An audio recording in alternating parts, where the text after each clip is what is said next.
اعوذ باللہ من الشیطان الرجیم بسم اللہ الرحمن الرحیم۔ محترم ناظرین گرامی السلام علیکم۔ محترم ناظرین گرامی، اس ویڈیو میں ہم حضرت علی علیہ السلام کی ولادت کے حیرت انگیز واقعے کا جائزہ لیں گے جو خانہ کعبہ میں 13 رجب کو پیش آیا۔ یہ واقعہ نہ صرف اسلامی تاریخ میں ایک اہم موڑ ہے بلکہ یہ ہمیں حضرت علی علیہ السلام کی عظمت اور مقام کا درس بھی دیتا ہے۔ حضرت علی علیہ السلام کی ولادت کا مقام اور تاریخ، خانہ کعبہ میں ولادت کے پس منظر کی تفصیلات، حضرت فاطمہ بنت اسد کی اہمیت اور ان کا کردار، اس واقعے کا اسلامی تاریخ میں مقام اور اثر۔ اگر آپ کو یہ ویڈیو پسند آئے تو براہ کرم ہمارے چینل کو سبسکرائب کریں، لائک کریں اور اپنے خیالات کا اظہار کومنٹس میں کریں۔ آپ کی رائے ہمارے لیے بہت اہم ہے۔ حضرت علی علیہ السلام کی ولادت کا راز کیا تھا؟ امام علی علیہ السلام کی پیدائش کے اسرار کو ظاہر کرنا۔ اس ویڈیو میں ہم حضرت محمد صلی اللہ علیہ وسلم کے کزن اور داماد حضرت علی علیہ السلام کی پیدائش کی دلچسپ کہانی کو تلاش کرتے ہیں۔ اس کی پیدائش کے پیچھے کیا راز تھا؟ اسلامی تاریخ میں اس کی پیدائش کو اتنا اہم کیا بناتا ہے؟ ہمارے ساتھ شامل ہو کیونکہ ہم اس عظیم رہنما کی آمد کے آس پاس کے قابل ذکر واقعات کی تلاش کرتے ہیں۔ مجھ میں شامل ہو کیونکہ میں حضرت علی علیہ السلام کی پیدائش کے اسرار میں گہرائی میں غوطہ لگاتا ہوں اور اس اہم واقعے کے پیچھے موجود رازوں کو ظاہر کرتا ہوں۔ حضرت علی علیہ السلام بلا شبہ اسلامی تاریخ کی سب سے قابل احترام شخصیت میں سے ایک ہے۔ حضرت محمد صلی اللہ علیہ وسلم کے کزن اور داماد کی حیثیت سے اس نے اسلام کی ابتدائی دنوں میں ایک اہم کردار ادا کیا اور شیعہ اسلام کا پہلا امام بن گیا۔ اس کی بہادری، دانشمندی اور ایمان کے لیے اٹل لگن نے اسے دنیا بھر کے مسلمانوں کے دلوں میں ایک خاص مقام حاصل کیا ہے۔ حضرت علی علیہ السلام کی پیدائش کے حالات سے متعلق بہت ساری غلط فہمیاں ہیں اور یہ ضروری ہے کہ ہم ان غلط فہمیوں کو اس واقعے کی اہمیت کی صحیح معنوں میں تعریف کرنے کے لیے حل کریں۔ کچھ کا خیال ہے کہ اس کی پیدائش ایک معمول ناگوار واقعہ تھا، جبکہ دوسروں نے جھوٹے بیانیے کو برقرار رکھا ہے جن کی حقیقت میں کوئی بنیاد نہیں ہے۔ سچ تو یہ ہے کہ حضرت علی علیہ السلام کی پیدائش معجزے سے کم نہیں تھی اور یہ بہت ضروری ہے کہ ہم اس تناظر کو سمجھتے ہیں جس میں یہ ہوا تھا۔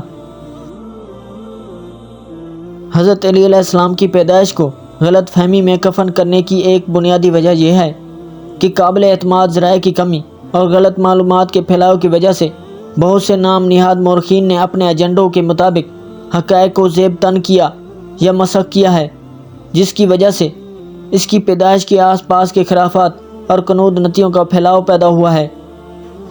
جب ہم اسلامی تاریخ کے پیچیدہ زمین کی تزئین کی تشریف لے جاتے ہیں تو یہ ضروری ہے کہ ہم حقیقت کو افسانے سے الگ کریں اور ہمارے رہنما کے لیے قابل اعتماد ذرائع پر انحصار کریں۔ بدقسمتی سے آج بہت سارے مسلمان حضرت علی علیہ السلام کی پیدائش کے حقیقی حالات سے لا علم ہیں اور علم کی اس کمی نے اسلامی برادری اور اس اہم واقعے کے مابین منقطع ہونے میں مدد کی ہے۔ اس کی پیدائش کے تاریخی تناظر کی کھوج کر کے اور اس کو گھیرے ہوئے معجزاتی پہلو کی جانچ کر کے ہم اس واقعے کی اہمیت اور اسلامی تاریخ پر اس کے اثرات کے لیے گہری تعریف حاصل کر سکتے ہیں۔ حضرت علی علیہ السلام مقدس شہر مکہ میں پیدا ہوئے تھے۔ قبائلی تنازعات اور کافر طریقوں کے ذریعے ایک ہنگامہ آرائی کے دور میں سال 599 عیسوی تھا اور حضرت محمد صلی اللہ علیہ وسلم ابھی بھی ایک نوجوان تھے۔ پھر بھی اس کی پیش گوئی کا مطالبہ کیا گیا تھا۔ مکہ کے لوگوں کو درپیش چیلنجوں کے باوجود حضرت علی علیہ السلام کی پیدائش امید کی روشنی تھی۔ اس بات کی علامت ہے کہ راست بازی اور انصاف کا ایک نیا دور افق پر تھا۔ حضرت علی علیہ السلام کی پیدائش کے آس پاس واقعات معجزے سے کم نہیں تھے۔ قابل اعتماد ذرائع کے مطابق ان کی والدہ فاطمہ بنت اسد کو بھوک کی شدید تکلیف کا سامنا کرنا پڑ رہا تھا اور جب اسے اپنے رحم میں اچانک حرکت محسوس ہوئی تو وہ اللہ سے راحت کی دعا کر رہی تھی۔ تب ہی حضرت علی علیہ السلام پیدا ہوا۔ کعبہ کے مقدس علاقوں میں مکہ کے مشرکین نے گھیر لیا۔ حضرت علی علیہ السلام کی پیدائش کے معجزاتی پہلو اچھی طرح سے دستاویزی ہیں اور اس واقعے کی الہی نوعیت کی تصدیق کرتے ہیں۔ اس کی پیدائش کے ساتھ ساتھ مافوق الفطرت واقعات کا ایک سلسلہ بھی شامل تھا، جس میں ایک روشنی کی ظاہر شکل بھی شامل تھی جس نے کعبہ کو روشن کیا، اور ہوا کو بھرنے والی میٹھی دلکش خوشبو کی موجودگی۔ یہ نشانیاں اللہ کی برکت اور منظوری کے واضح ثبوت تھے، اور انہوں نے اسلامی تاریخ میں ایک نئے دور کے آغاز کو نشان زد کیا۔ حضرت علی علیہ السلام کی پیدائش کا سب سے اہم پہلو اس کے آس پاس کی پیش گوئیاں ہیں۔ حضرت محمد صلی اللہ علیہ وسلم نے اپنے کزن کی آمد کی پیش گوئی کی تھی اور اسے ایک رہنما بتایا تھا جو اس کے انتقال کے بعد اسلامی برادری کی رہنمائی کرے گا۔ یہ پیش گوئی اس وقت پوری ہوئی جب حضرت علی علیہ السلام نے حضرت محمد صلی اللہ علیہ وسلم کے بعد شیعہ اسلام کے پہلے امام کی حیثیت سے کامیابی حاصل کی، جس سے معاشرے کو زبردست ہنگامہ آرائی اور بدحالی کی راہ پر گامزن کیا گیا۔ حضرت علی علیہ السلام کی پیدائش کی اہمیت کو بڑھاوا نہیں دیا جا سکتا۔ اس نے اسلامی قیادت کے ایک نئے دور کے آغاز کو نشان زد کیا، جس کی رہنمائی انصاف، ہمدردی اور حکمت کے اصولوں سے ہوگی۔ اپنی پیدائش کے دوران اللہ نے اسلامی برادری کو ایک ایسا رہنما کے ساتھ نوازا تھا جو نسلوں کو آنے کی ترغیب دے گا اور جس کی میراث اسلامی تاریخ کی تشکیل کا سلسلہ جاری رکھے گی۔ آخر میں حضرت علی علیہ السلام کی پیدائش اللہ کی طاقت اور حکمت کا ثبوت ہے۔ اس نے اسلامی تاریخ کا ایک اہم موڑ کا نشان لگایا ہے اور آج تک اس کے اثرات کو محسوس کیا جا رہا ہے۔ مسلمان ہونے کے ناطے ہمارا فرض ہے کہ ہم اس واقعے کو یاد رکھیں اور ان کا احترام کریں اور اس عظیم امام کی زندگی اور وراثت سے متاثر ہوں۔ ذیل میں دیے گئے تبصروں میں حضرت علی علیہ السلام کی پیدائش پر اپنے خیالات بانٹنا نہ بھولیں۔ کیا آپ نے آج کچھ نیا سیکھا ہے؟ ہمیں بتائیں۔ اگر آپ اسلامی تاریخ سے مزید دلچسپ کہانیاں تلاش کرنا چاہتے ہیں تو ہمارے دوسرے ویڈیوز چیک کرنا اور ہمارے چینل کو سبسکرائب کرنا یقینی بنائیں۔ محترم ناظرین گرامی، چلتے ہیں موضوع کی طرف۔ حضرت علی علیہ السلام کی ولادت کیسے ہوئی؟ یزید بن کاغب کہتے ہیں، میں عباس بن عبد المطلب اور قبلہ عبدالعزیز کے چند لوگ خانہ کعبہ کے قریب بیٹھے ہوئے تھے۔ اچانک ہم نے حضرت علی علیہ السلام کی والدہ کو دیکھا جو کہ حاملہ تھیں اور ان کے حمل کو 9 ماہ گزر چکے تھے اور وہ درد میں مبتلا تھیں۔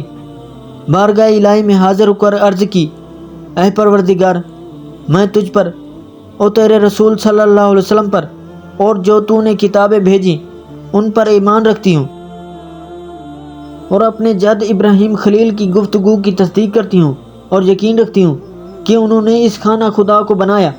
تجھے اس کا واسطہ جس نے اس خانہ خدا کو تعمیر کیا اور اس بچے کا واسطہ جو میرے شکم میں ہے، قسم دیتی ہوں اس کی ولادت آسان فرما۔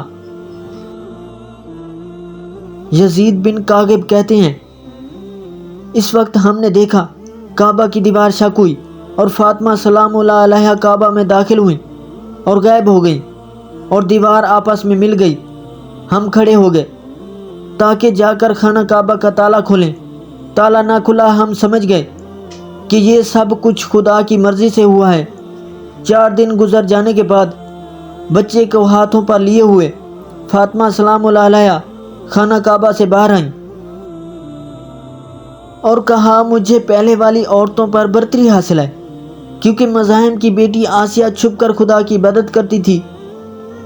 ایسی جگہ پر خدا کی عبادت کرنا مجبوری کے سوا کوئی اور چارہ نہیں تھا۔ عمران کی بیٹی مریم نے کھجور کے خشک درخت کو ہلایا تو اس سے تازہ کھجوریں گریں اور انہوں نے کھائیں، لیکن جب میں خانہ کعبہ میں داخل ہوئی تو بہشتی میوے اور کھانا کھایا، اور جس وقت میں نے باہر نکلنے کا ارادہ کیا تو غیب سے آواز آئی، فاطمہ سلام اللہ علیہ اس بچے کا نام علی علیہ السلام رکھنا، کیونکہ اس کا رابطہ بلند ہے اور خداوند علی اعلیٰ کہہ رہا ہے کہ میں نے اس کا نام اپنے نام پر رکھا ہے اور اس کی تربیت اپنے آداب اور اخلاق سے کی، اسے اپنے علم سے آگاہ کیا۔